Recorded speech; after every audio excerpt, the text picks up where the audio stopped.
जी गड़बड़ हुई है। आपकी भूल सबसे बड़ी ये हो रही है कि जी जी हनुमान जी की पीठ है भाई। सही बात है, ये भूल जा रहे हैं। इतनी बड़ी लीला हो गई तुम पतो ही नहीं पड़ पा दोनों काम आएगा। अरे दोनों कालो नागनाथ दो और गोवर्धन भी उठा दिया। लीला पूरी अब जागे तो मालूम पड़ा कि अब तो सबका झूठ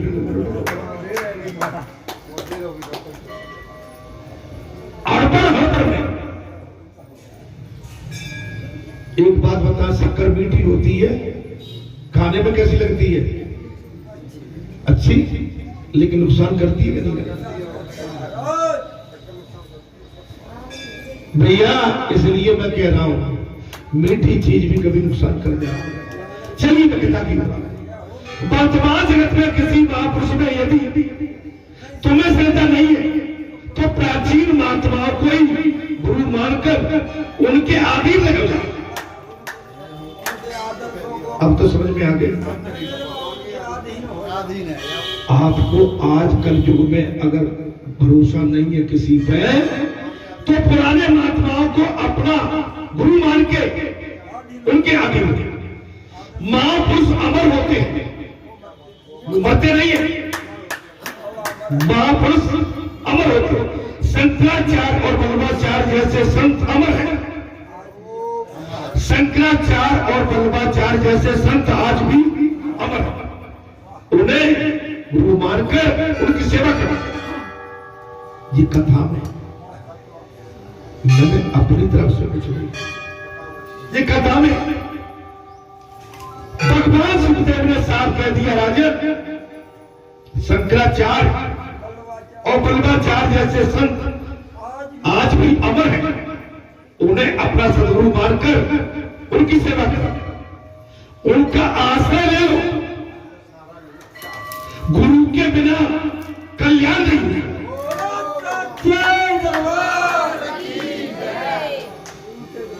भगवान सुखदेव ने कहा गुरु के बगैर कल्याण। किसी संत के चरणों का आश्रय लेने पर सदगुरु की कृपा करेंगे। किसी संत के चरणों का आश्रय लेने पर भगवान स्वयं कृपा करेंगे।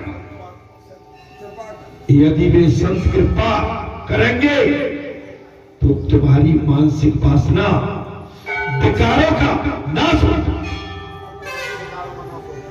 अच्छा, इतने दिन से कथा चल रही है, ये कथा का ही प्रभाव है ना।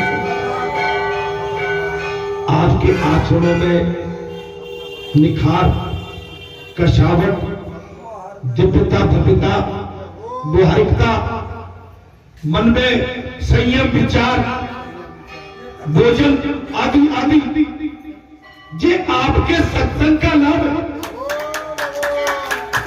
ये सत्संग का प्रभाव है। अभी एक आए थे संत 3-4 दिन पहले, बोले महाराज आनंद आ गया। बोले इस क्षेत्र की तो कायाकल्प, पूरी कायाकल्प करती अपने मुंह से आप सुन।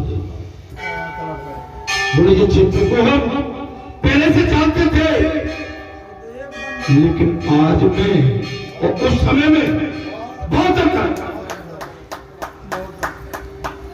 मन बुद्धि की वासना संत सेवा के बिना दूर नहीं हो सकती। मन बुद्धि की वासना संत सेवा के बगैर शुद्ध नहीं हो सकती। मन पर सत्संग सेवा का अंकुश रखो, बुद्धि को किसी संत के चरणों में लगा, बुद्धि को किसी संतों के चरणों में लगा। आप हम अगर संतों के प्रति अनुराग और प्रेमा भक्ति और गुरु के चरणों में अनुराग एवं प्रेमा भक्ति रखेंगे तो मैं जानता हूं आपका हमारा सर्व रूप से कल्याण हो। जब तक बुद्धि परमात्मा से विवाहित न हो,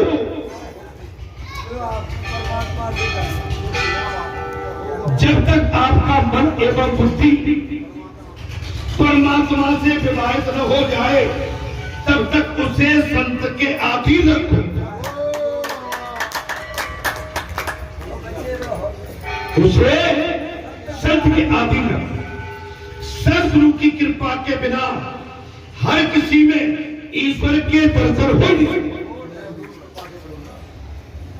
अच्छा, एक बात बताओ, आपका 25 साल से सत्संग चल रहा है और सत्संग के माध्यम से आप पंचविद्या क्षेत्र में जाते हो, जहाँ कथा भागवत पूजा अर्चना होती है, आपका भाव वहां कैसा दिखता है और उनका भाव कैसा मिलता है?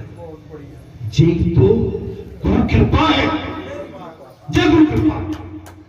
नहीं, इससे पहले हम कथा भागवत में कैसे जाए, कहां बैठे, कैसे बात करें, कैसे बंदित करें, कैसे सावधान गतिविधि करें, कैसे व्यासपीठ पर जाके भगवान भगवत जी को माल अर्पण करें, व्यास जी को कैसे माल अर्पण करें, कैसे परिषद को माल अर्पण करें। ये हमारे सत्संग का प्रभाव है। तब शिष्य के साथ साथ गुरु को भी महाराज, जगत में वैसे तो कई संत हैं, किंतु सभी पर हमारे कल्याण का उत्तरदायित्व नहीं है। जगत में गुरुओं की कमी नहीं, लेकिन आपका दीक्षित, आप दीक्षित किससे? उसका दायित्व है आपका कल्याण करने का, हमारा कल्याण करने का। इस बालाजी पीठ पर आकर कोई रोया और यहाँ पर कोई अपनी याचना अर्जी न की, उस सदगुरु का कर्तव्य होता कि उसको सांत्वना देना, उसे शांति प्रदान करना, उसे सन्मार्ग बताना और सत्य का मार्ग बताना, और अपने आशीर्वाद से उसके संसारी जो कलेश है उनको खत्म करना, नष्ट करना। नष्ट वही संत कर पाएगा जिसके पास तपस्या होगी, साधना होगी, महाराज वैराग्य होगा, भगवान के चरणों में उसका अभूतपूर्व अनुराग होगा, भक्ति भाव होगा। आप चाहो कि यहां से ये हाथ उठते रहते हैं, ये हाथ उठते जरूर रहते हैं, लेकिन या कुछ करते हैं तब उठ के जब ये कल्याण कर पाएंगे। ये सूखे हाथ ऐसे करके ये कल्याण नहीं करेंगे। हाथों में कुछ होगा, हाथ उठेंगे तभी कल्याण।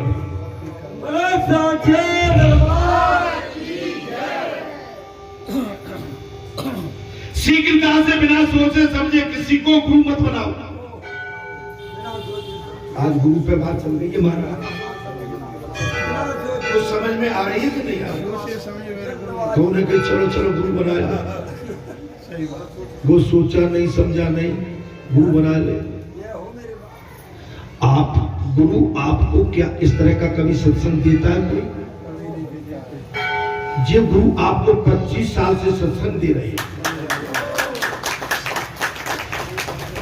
बालाजी आपके गुरु है, हनुमान जी ये 25 साल से आपको सत्संग दे रहे हैं, 25 साल से आपको राम कथा सुना रहे।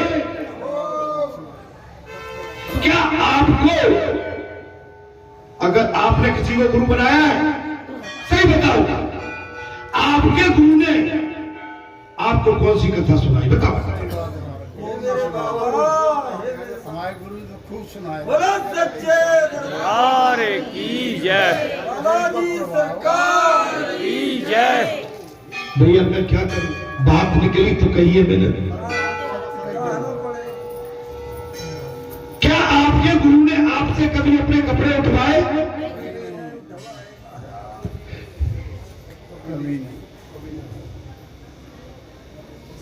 अरे महाराज, इसके लिए तो शिष्यों के कपड़े भी गुरु उठा लेते अगर पक्का गुरु होगा।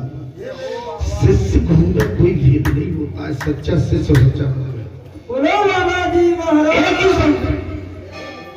और जो गुरु अपने शिष्यों से सेवा कराते हैं, माने जबरदस्ती, आश्रम में सेवा करना अलग है, लेकिन अपने शरीर की चमड़ी की सेवा जो कराता है, मैं इस पक्ष में बिल्कुल नहीं, इस पक्ष में। हाँ, गुरु पराधीन हो जाए, चल नहीं पाए, बिस्तर में डला रह जाए, अंतिम समय चल रहा है, आंखें थक गई, दिखता नहीं है, पैर रुक गए, चलता नहीं है, वो इस समय अपना सब त्याग कर पड़ा हुआ है, उस समय कोई भी इसके लिए पात्र बन सकता है, बन सकता है, ओनली उसी समय, हमेशा नहीं, हमेशा नहीं। भगवान सुखदेव ने कह दिया, राजन शीघ्रता से बिना सोचे समझे किसी को गुरु बनाना भी अच्छा नहीं है। बनाने से शिष्य के पाप का उत्तरदायित्व गुरु के नाम पर आ जाता है।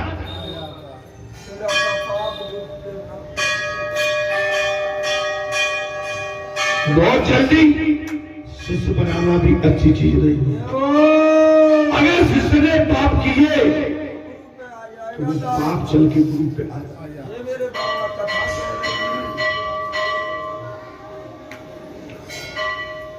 शिष्य के पापों का न्यास करने के लिए समय गुरु को भी वह बुलाया जाता है।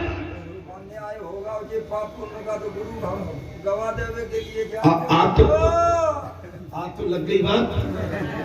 अगर तुम्हें गवाह दे पाना तो होशियार हो जाना। मैंने शायद एक दिन कही थी कि हाँ मुझसे ही पूछा जाएगा, मैं नहीं सकता।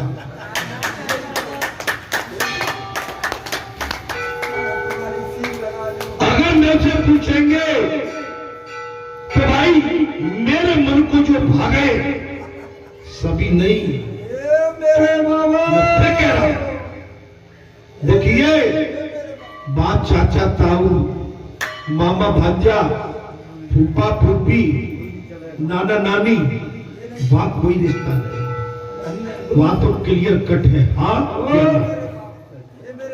अगर तुमने झूठ से हाँ कर दी तो वो पात्र तुम्हें वहां लग जाएगा, पकड़ लेगा। तुम कैसे गुरु हो जब आप जा नहीं मान रहे, जहां भी पक्षपात कर रहे हैं, तो तुमने मृत लोक में क्या किया? पुजारी समझ में आ रही है? नहीं आ रही। और तुम तो ब्राह्मण बुद्धि हो महाराज, तुम्हारी बुद्धि को मैं कहां पा सकता हूं?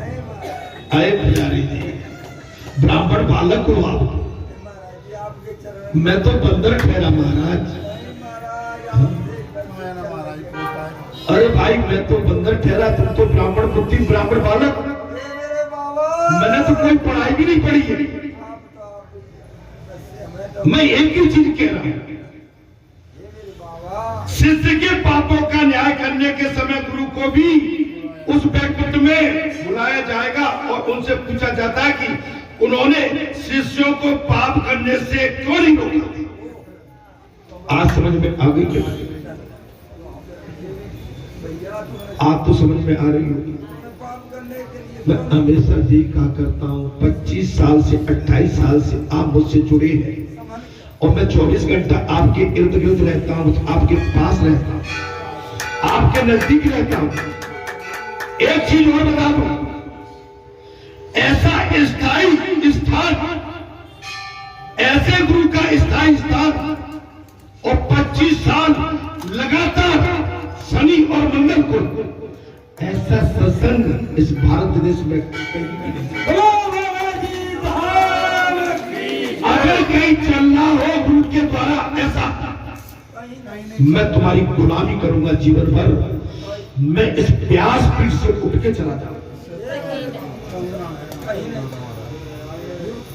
ये कथा अगर कोई संत है वो गुरु है, लेकिन वो भी भ्रमण कर रहे हैं, एक जगह नहीं रुकते, वो भी भ्रमण कर रहे हैं। अभी तुम्हारे चाहे कौन से भी ये एक महाराज और आपके चिल्पों मच रही है आजकल। नन्हे बालक महाराज बने हैं अभी, नन्हे बालक। हाँ, तो वो भी अपने आश्रम में रुक नहीं पा रहे हैं। वो तो विलायत तक उन्होंने छलांग मार दी। नहीं नहीं, गंगा और समुद्र अपने स्थान नहीं बदलते हैं। जिनको जल पीना है गंगा में आ जाओ, और डुबकी लगाना है तो समुद्र के पास आओ।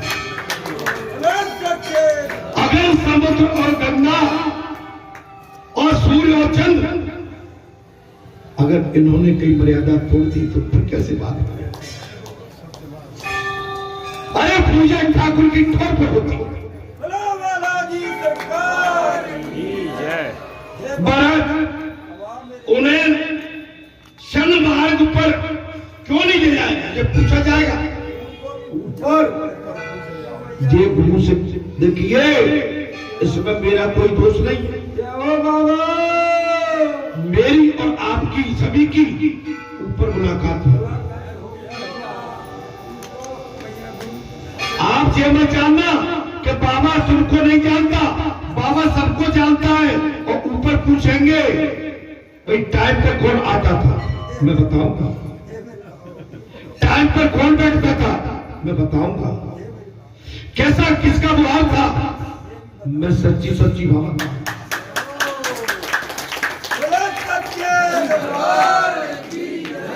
कौन पूजा के टाइम पर सही खड़ा नहीं होता, मुझसे पूछा जाएगा।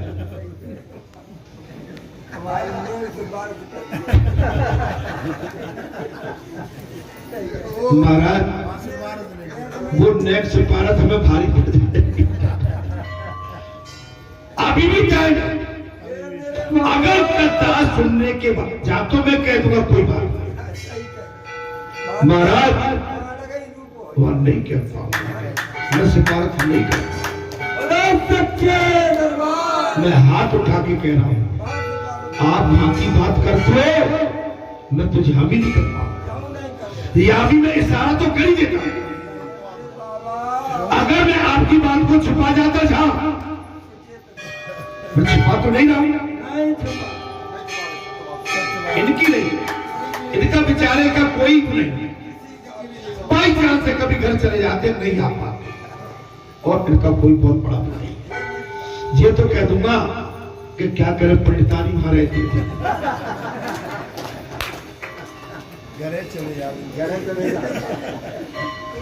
नाती पोते वहां थे, वो थोड़ा हेज करते थे।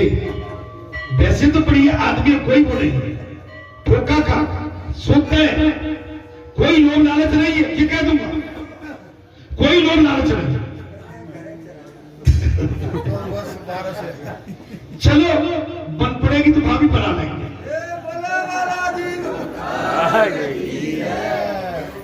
कोई लोभ नहीं है, कोई लालच नहीं है, किसी तरह का हंसमुख चेहरा है, सबको हंसाते हैं, खुद भी हंसते रहते हैं, और इनसे ये पूरा आश्रम भरा भरा दिखता है। मैं सारी सिफारिश करूंगा तो भगवान भी दया करेंगे। भाई सब तो सही चल रहा है, ठीक है सर, पास किए जाए। बोल सको भगवान। बात चल रही थी भैया, बोले शिष्य के पापों का न्याय करने के समय गुरु को भी वह बुलाया जाता है और उनसे पूछा जाता है कि उन्होंने शिष्यों को पाप करने से रोका था या नहीं, शन मार्ग पर क्यों नहीं लाए। तब शिष्य के साथ गुरु को भी दंडित होना पड़ता। आप कितने दिनों से कह रहे थे जी कथा, आज कथा लग गई कि नहीं लग गई? हमारे शिष्यों के साथ ओ भैया मेरे बच्चों मेरे महात्माओं कर भैया निकल जाए और मेरे महाराजाओं मैं एक ही चीज कहूंगा कि मैं हमेशा आपको सचेत एवं सावधान हमेशा करता हूं। मैं कभी भी आपको ध्यान हो मैं मेरे से मतलब हम कभी किसी भी गलत बात को स्वीकार नहीं करते कभी नहीं। मेरा एक ही मतलब है जीवन में अगर फुंसी हुई है तो जो फोड़ा भी होगा बेहतर ये है कि इस फुंसी पे इसकी रोकथाम कर दी।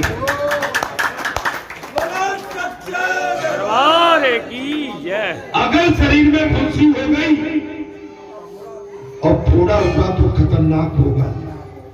मेरा उद्देश्य एक ही रहता है फुंसी भी हुई मैं कहता हूं इसका इलाज नहीं करना है खत्म। क्या होगा समय भी यही है और बात भी यही है और इलाज भी यही है यही होगा महाराज। तब शिष्य के साथ गुरु को भी दंडित होना पड़ता है। भगवान सुखदेव ने कथा कैसी लग रही बात मंत्रमाला और मूर्ति मंत्रमाला और मूर्ति तथा गुरु बार बार बदलना ठीक नहीं और मूर्ति और गुरु बदलना बार बार ठीक नहीं है। अपनी माला किसी और को कभी मत दो।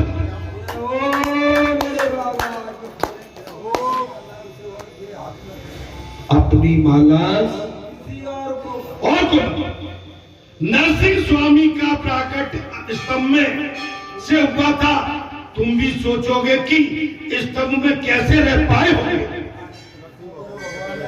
भगवान सुखदेव ने कहा हे राजन नरसिंह भगवान का जब प्राकट लोहे के खम्मा से होना आपको भी लगता होगा कि भगवान इस खम्भे में कैसे रह पाए होंगे। स्तंभ तो ठोस था स्तंभ तो ठोस था बोला नहीं। ठाकुर जी अंदर कैसे रहे बोले खम्बा ठोस और ठाकुर जी अंदर कैसे रहे। ठाकुर जी तो उक्त समय में सूक्ष्म रूप से बसे हुए थे। ठाकुर जी उसी में सूक्ष्म रूप से बसे हुए पर प्रहलाद की भक्ति से आकर्षित होकर उन्होंने स्थूल रूप धारण किया और प्रहलाद का प्रेम इतना शक्तिशाली था कि प्रभु को सूक्ष्म रूप छोड़कर स्थूल रूप धारण करना पड़ा। माने विकराल रूप धारण करना।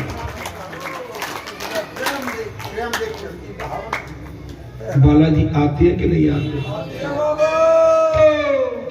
आपको मार्गदर्शन करने आपको रास्ता दिखाने आपको सही समय पर सही बात बताने आप भूल भुलैया में मत पड़ जाना इसलिए।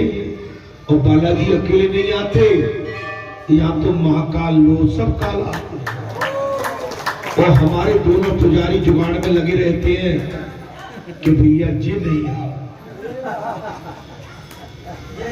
पुजारी डरते क्यों जी बताओ महाराज पहला तो नहीं डरे थे। जब उस रूप ही खतरनाक है उसमें आदमी हिल जाता होगा शायद मुझे पता नहीं। उसमें डरने की जरूरत नहीं है। भगवान का कभी प्राकट्य होना और किसी देव का प्राकट्य होना वो हमारे लिए तो केवल एक आशीर्वाद है। भगवान को जो बात कहनी होती है आपको कह के चले जाते महाराज। इसलिए आप डरो अर्थात तब शिव जी उमा से कहते हैं क्या कहते हैं अगुण अरूप अलग अद्वयी और भगत प्रेम बस सगुण सो हुई। अर्थात जब सभी देव सोच रहे थे कि प्रभु कहां मिलेंगे तो शंकर भगवान ने कहा हर व्यापक सर्वत्र समाना और प्रेम से प्रकट होए। भगवान शंकर ने कहा अतिशय प्रेम के बिना प्रभु अपने स्तंभ अपने स्वरूप का दर्शन आपको देंगे। भगवान जब प्रकट हुए विशेष प्रेम और बालाजी धाम ग्राम बरैठा में आपके बालाजी का विशेष प्रेम है।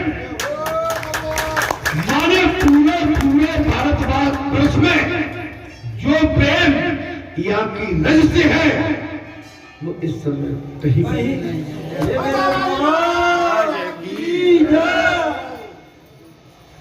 क्योंकि उनको अभी पूरी लीलाएं करनी है, अथाह प्रेम रखते हैं, इसलिए यहाँ पर पक्कापन है। जहां मांग जांच नहीं है, जहां घूसखोरी नहीं है, जहां कोई चढ़ावा बनावा लिया नहीं जाता, मांगा जाता।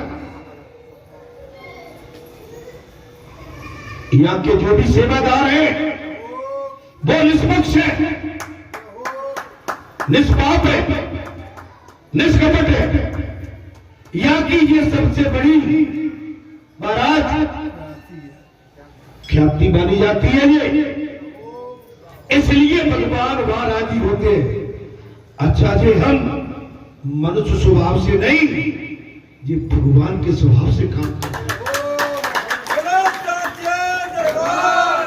नहीं तो बड़े बड़े तीर्थों में चले जाओ, कहां से आए हो, बोले वहां से आ जाओ, बोले 1100 दत्तो 2100 दत्तो, आ जाओ, एक लोटा पानी, फूलमाला, केला, फल लाओ, ओम आ जाओ आ जाओ आ जाओ, जल्दी आओ, बैठो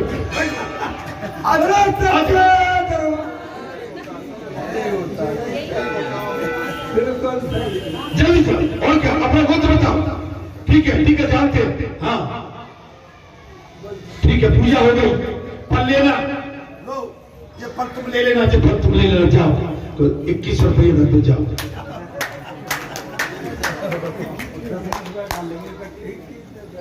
महाराज ईश्वर इसमें राजी बिल्कुल। बोलो बालाजी महाराज की जय। जी चंगा तो कठोटी बदंगा। मेरे बाबा, अरे भील आदिवासी केवट के घाट पर पहुंच गए भगवान। सबरी भीलनी बनवासनी उनको दर्शन देने पहुंच गए। ध्रुव 5 वर्ष की अवस्था में प्रभु दर्शन देने पहुंच गए। पहला जिनके लिए खंबे में प्रकट हो गए, मीरा जिनके लिए जहर के प्याले में प्रकट हो गए। क्या बात, हमारे प्रभु को इसकी जरूरत ही नहीं है। क्यों? और ये सब पड़ा वो प्रभु का ही तो है। हम संतान है प्रभु की, पूरी सृष्टि प्रभु की, पूरे मणिक हीरे जवाहरत मैल दुबेले पूरी सृष्टि, जल थल नभ आकाश पृथ्वी, सब प्रभु का। तो प्रभु क्या तुमसे मांगेगा भिखारी हो? अरे तुम उसकी दया पर बैठे हुए हैं। महाराज मानो एहसान भगवान का कि तुमको दया करके अपना मान लिया। बोलो बालाजी महाराज की जय। अरे ये चश्मा भी दूरी का, बोलो बालाजी, ये चंदन उन्हीं का, ये मुकुट उन्हीं का, ये रिंग उन्हीं की, ये मणिक ये सब उनका, ये वस्त्र प्रभु के। कैसे वस्त्र? कि जब महाराज पंचाली की द्रौपदी की लाज उठ रही थी, भगवान ने अरे गजो नहीं महागज थान के थान पर